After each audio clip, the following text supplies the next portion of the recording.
This is the most well-written, well-researched piece on Ruby Franke I have read since I've been covering her story.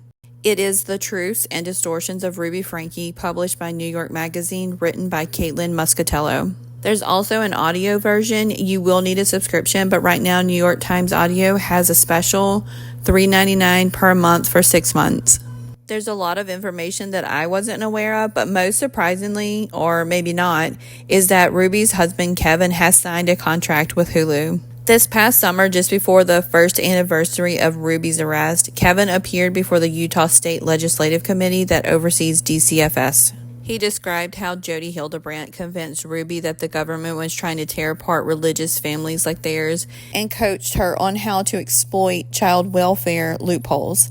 As a result, Jody and Ruby were able to easily avoid authorities. Kevin urged that religious extremism not be used to justify abuse. After the hearing, he told reporters he wanted to see regulation of the largely unregulated shadow industry of life coaching. Here's the end of the New York Magazine article audio version where it states that Kevin has signed a contract with Hulu.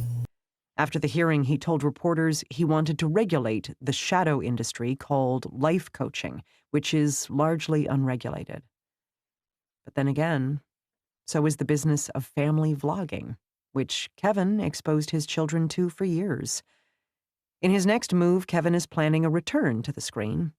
Per his lawyer, he has signed a contract with Hulu for a documentary that will likely air next year. The subject? Protecting children from social media. I do think the documentary is a great idea, but it's interesting to me because Kevin was okay with their YouTube channel for years, and I do think he's partly responsible for what happened to the Franke children. I want to know what you think about it, though. Let me know in the comments, and if you're able to read it, I highly recommend that New York Magazine article.